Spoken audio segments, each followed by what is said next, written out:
Alhamdulillah wassalatu wassalamu ala rasulillah wa ala alihi wa sahbihi wa man wala. Amma ba'du, assalamualaikum warahmatullahi wabarakatuh. May mga bagay na dapat natin iwasan sa araw ng Juma. Alam mo, nakikita ko ito. Yung abang ikaw ay naghukhutba, unang-una doon na dapat natin iwasan ay ang pagsasalita. Sa panahon na ang khatib ang magbibigay ng khutbah, ang magsisermon ay aakyat na sa minbar at siya ay nagsalam, ay kailangan na iwasan mo ang pagsasalita o pakikipag-usap sa iyong mga katabi. Iwasan mo ang pakikipag-usap sa iyong mga katabi kapag ang khatib, ang magbibigay ng khutbah ay nasa minbar na at lalong-lalo na kapag siya ay nakapagsalam. May hadith dito ang mahal na propeta Muhammad sallallahu alaihi wasallam na sino man ang magsalita habang ang khatib ay nagkhutbah faqad laga, nakatiyakan siya ay ano ba tawag dito sa Tagalog? Siya ay parang nawalan ng saysay o nakulangan ng gantimpala ang kanyang khutbah, ang kanyang Yawmul Jum'ah. Hindi naman totally na nasira, siya ay nasira bagkus nakulangan ng gantimpala. No? Iwasan natin ang pagsasalita kapag ang khatib ay nagkukhutbah. No? Iwasan natin yan kasi hindi po maganda na habang nagkukhutbah ang khatib na tayo ay nagsasalita. Kahit hanggang yung pagbibigay ng sinyalis, magganyan-ganon ka sa iyong katabi, ay hindi yun pwede. No? Hindi yun pwede. Pwede itong pagsasalita kung kinakailangan. No? Kung kinakailangan. Pero kung hindi naman kinakailangan, ay mas mainam na iwasan ang pagsasalita habang ang khatib ay nagkukhutbah. Pangalawa na dapat nating iwasan ay ang natutulog tayo sa panahon na ang khatib ay nagkukhutbah. May mga taong ganito na habang ang nagkukhutbah ang khatib, ganyan, natutulog, no? Iwasan natin ang ganun kasi kabilang yun sa mga ng mga syaitan sa atin. So, may sunna dito, ang mahal na propeta Muhammad sallallahu alaihi wasallam, sunna na naiwan natin. Kabilang sa sunna, kapag ang khatib ay nagkukhutbah, ang mukha mo ay kailangan nakatingin ka sa kanya. Direct kang nakatingin sa khatib. Direct kang nakatingin sa kanya. No? Yung mukha mo, direct nakatingin sa kanya. Iwasan mo yung mga bagay na nag-aanyaya sa iyo sa pagtulog. Katulad ng pagyuko, ng ganon. Ito ay nag-aanyaya sa iyo sa pagtulog. No? So, iwasan natin ang mga bagay na ito na magdudulot ng ating kaantukan. Yung pagtulog habang nagkukhutbah yung khatib ay natutulog tayo, hindi tayo nakikinig sa kanyang khutbah, ito ay hindi pwede. At saka yung pagsasalita habang siya ay nagkukhutbah, yun ay ang mga bagay na dapat nating iwasan. No? Yun ay ang mga bagay na dapat nating iwasan kapag ang khatib ay nagkukhutbah. Pangatlo, iwasan natin na maantala yung mga taong nakikinig sa khutbah. No? Kung ikaw ay iihi o natatai at kailangan mong lumabas habang nagkukhutbah yung khatib, ay tumayo ka ng dahan-dahan at lumakad ka ng mahimbing, ng may sakina, no? Ng tahimik. Huwag yung sasagasaan mo yung mga taong nakikinig dyan sa khutbah. Wala kang pakialam, matamaan sila ng pamo dyan. Hindi pwede ganun. Kailangan may adab. Iwasan din ng lalabas ka ng nakayuko. Iwasan mo yun. Hindi yun pwede sa Islam na lalabas ka ng masjid at yuyuko ka. Hindi pwede. Tumayo ka, dahan-dahan kang umanap ka ng maluluwag na lugar na pwede mong madaanan. Iwasan mong madisturbo ang mga taong nakikinig, nagkukonsentrate sa pakikinig ng khutbah. No?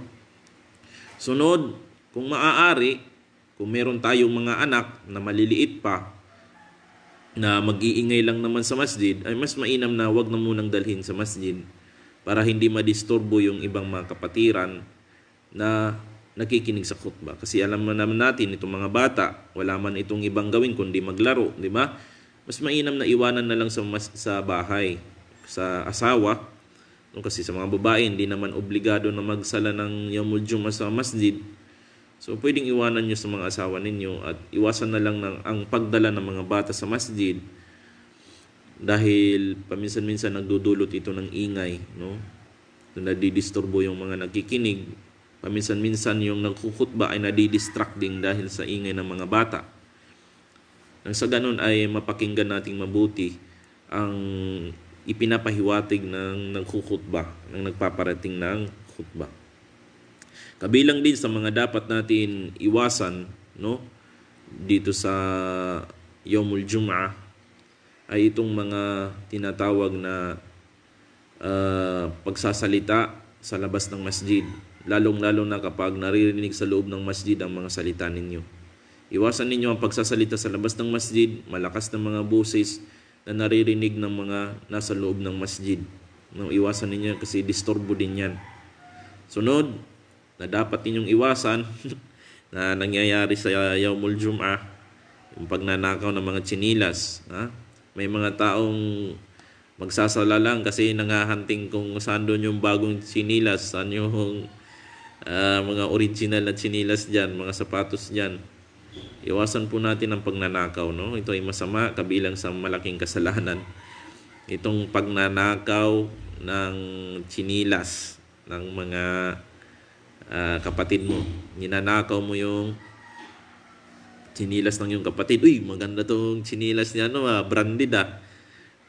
Uuna ka nang lumabas mamaya, sabay hunting dun sa tsinilas. Tapos, yung tsinilas na sinuot niya na halos wala nang laman, ganito na lang kanipis, yun yung iniwan niya. Ang kaninong tsinilas ang may iwan doon, ibig sabihin, yun yung tsinilas niya, yun yung iniwan niya sa'yo. Yung bago mong tsinilas, ninakaw niya. So, iwasan po natin ang pagnanakaw ng mga sapatos o tsinilas ng ating mga kapatid. No? Iwasan natin yan. Ito ay hindi dapat na ginagawa ng isang Muslim. Yung pagnanakaw ng tsinilas ng kanyang kapatid. Hindi yun pwede.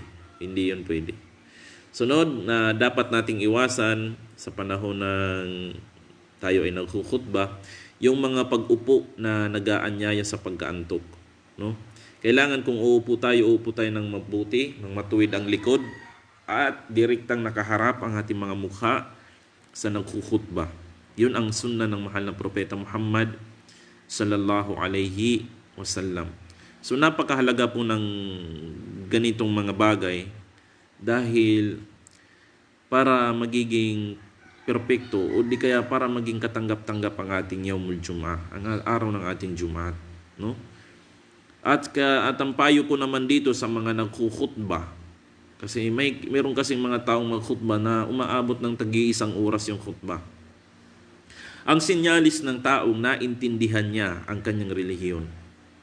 Ang sinyalis ng taong naintindihan niya ang kanyang relihiyon, ito yung mga taong pinapaliit nila ang khutba, pinapahaba nila ang surah. Ito ang sunna ng mahal na propeta Muhammad sallallahu alaihi wasallam. Iwasan natin masyado yung mataas na khutba na umaabot ng tag-iisang oras. Na nagdudulot unang-una, makikita ninyo, marami akong reklamong natatanggap patungkol dito sa mga taong mataas masyado magkhutba, umaabot ng tag-iisang oras. Unang-una ang mga tao ay inaantok. Lalong-lalo na kapag ang topic ay nabuburingan sila sa topic, no? O di kaya yung uslob ng khatib ay nabuburingan yung mga tao. So ang sunna ng mahal ng propeta Muhammad sallallahu alaihi wasallam ay ang pinakamainam ay maliit lamang. Maliit lamang. Kaya nga sabi ng ating mga ulama, khairul kalam qalla wa dal. Qalla wa dalla.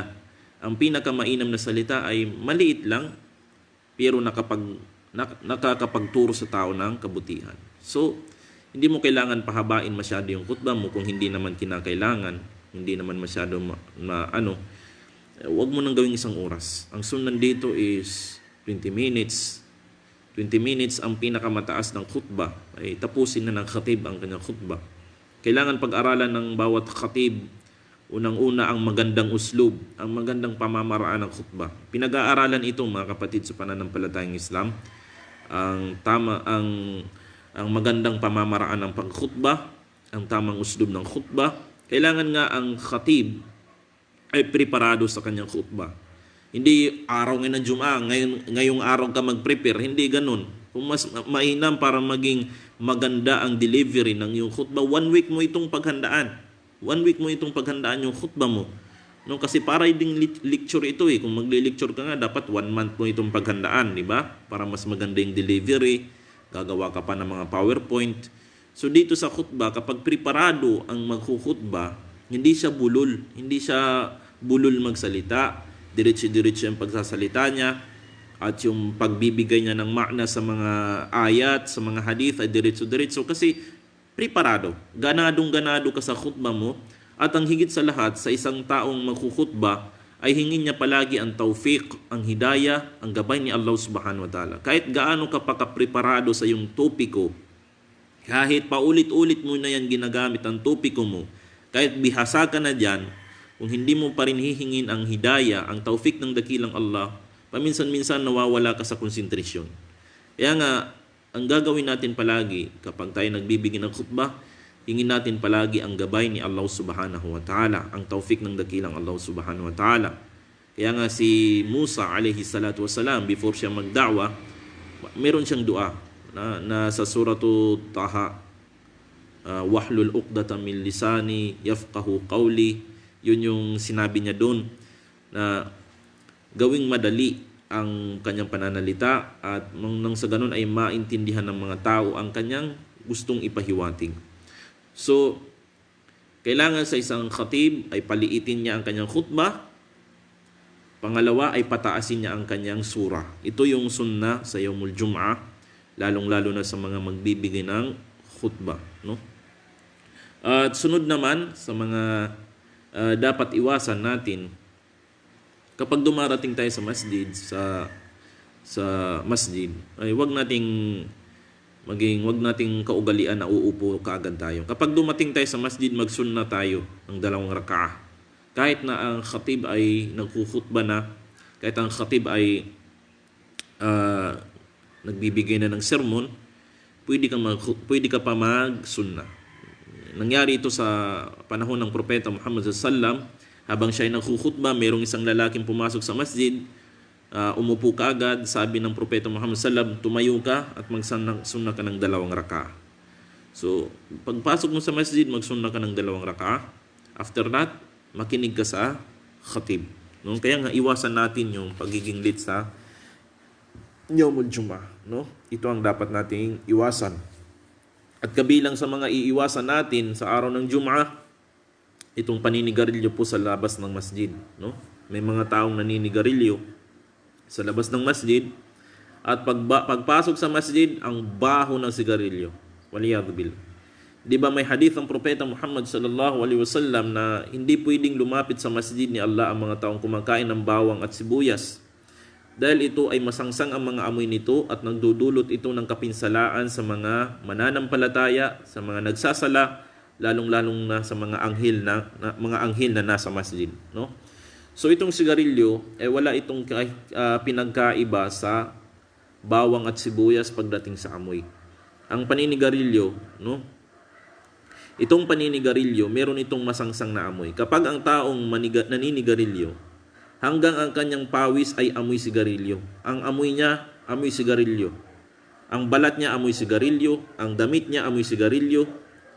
Buong katawan niya, nangangamoy na sigarilyo. So hindi pwede na pupunta tayo sa masjid, nakaligo na tayo, nakapag-toothbrush na tayo, bago ka papasok naman sa masjid, sigarilyo ka muna na sigarilyo. Pagpasok mo sa masjid, amoy sigarilyo ka. Subhanallah, wag na wag kayong papasok sa ganitong, nakakadisturbo lang kayo sa mga tao nang nasa loob sa masjid.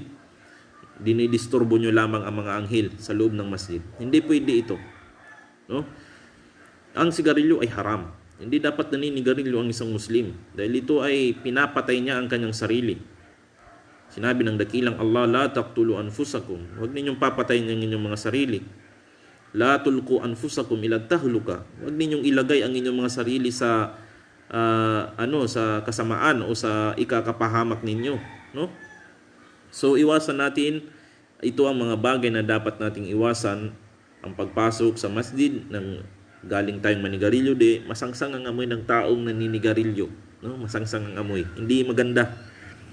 Ito ang dapat nating iwasan sa Yaumul Jum'ah. Nawa ay naging malinaw po sa inyo. Maraming salamat po sa inyong pagsubaybay. Paki-share na lang po ng ating video at paki-like po ng aking page. At nang sa ganon ay palagi kayong updated sa ating mga muhadara, sa ating mga katuruan sa relihiyong Islam. Fajazakumullahu khaira. Assalamualaikum warahmatullahi wabarakatuh.